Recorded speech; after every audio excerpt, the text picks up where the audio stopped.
what information did ISED provide to your office to assist in the preparation of these reports? I'll just ask a couple of subsequent questions. Did ISED provide the PBO with an estimate of the break-even point for subsidies granted to Stellantis LGES? Did ISIS refuse to share any information with the PBO? If so, what impact did this have on the report? And among the data provided by ISED, is there any that you disagree with? And if so, why? Thank you for the question. ISED, upon request, provided us with the methodology and the data they used to determine the break-even rate for Volkswagen, so the initial announcement.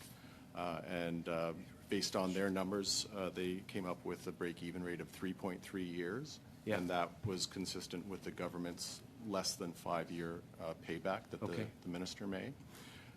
So they walked us through that methodology. They walked us through their data sources. On that point, and I want you to continue in a second, on April 26th, the minister was here, and he says, and I quote, "If you look at the multipliers that are normally used, an investment like the one they've given to Volkswagen would generate between 200 and 400 billion over 30 years." Was his assessment here before committee of $200 to $400 billion reflective of the assessment you received from the department when you requested information? Yes, that was a part of the request that they provided the information for, but that wasn't directly part of our analysis in the report that was published. Okay, thank you. What's very interesting to me, we've heard a lot today about creating, I see the argument, I might not necessarily agree with it, about making these major investments in one sector of the economy. But I would be remiss if I didn't raise the point that much of the production in Canada will not be for domestic consumption. So is it fair for me to assume in my reading of your report and the money granted, the full production subsidy up until 2033, I believe, that we would be effectively subsidizing Volkswagen to sell cars in America?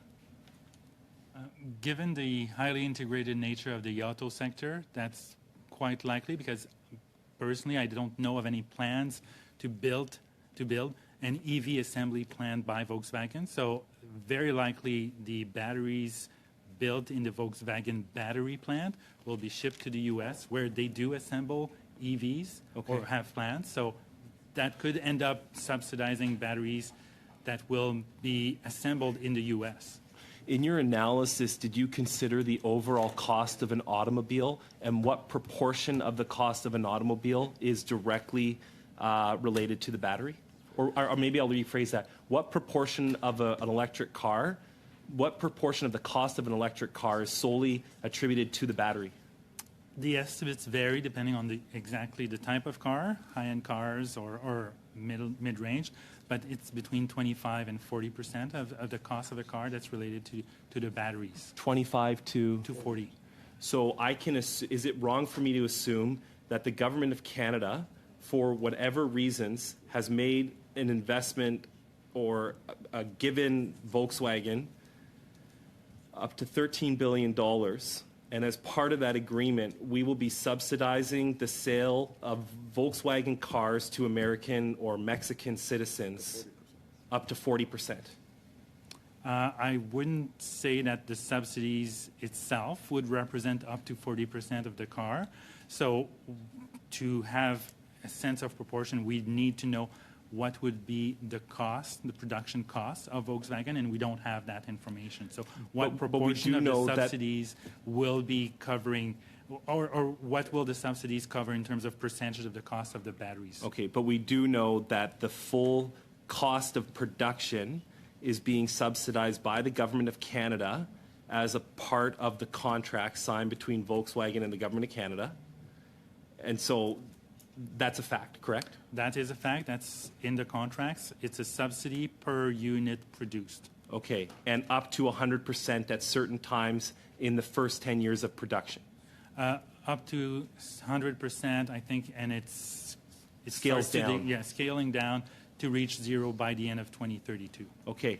Is the sale of those batteries subject to any type of federal tax? Is that part of Canada's ability to get to a break-even point? Is that we're going to be taxing Volkswagen on the sale of those batteries? Or is the sale of those batteries tax-free? The sale of these batteries, to the extent that the batteries are an input into a car, would be taxable but tax recovered. So we have a value-added tax regime in Canada, so the GST and HST. So it's not taxable. It's taxable only at the end of point sale. Okay, and then finally, in your analysis, do you account for in your break-even analysis? Are you accounting for batteries being sold in Canada, or is that not part of your analysis? That's not relevant to the analysis. It's the production that is relevant, and the inputs into the production. Okay, so based on the data, going back to my first point, based on the data you received, the $200 to $400 billion spin-off investment referenced by the minister at this committee would not be accurate based on the data provided to you by the department. So that would be accurate if you take into account the fact that the subsidies for these two battery plants will lead to the creation of all these other nodes, which themselves, as stated in the Trillium report, will require additional subsidies. So it's only under the assumption if future government subsidies are put forward for the nodes to be in Canada. That is my understanding, but we're looking into, Chris is looking into the exactitude of that statement. Yeah. So in response to that information request, we posted the ISED's response, or the minister's response that was copied on that on our website. And so I just refer you to that. That gives more detail related to the statement of $200 billion in value. 2 to 400. Okay, the quote that we asked for, I think, only included the 200 billion, but did it go up to just the 200 billion was the number that we had asked for? Okay. Yeah. Thank you all for your time.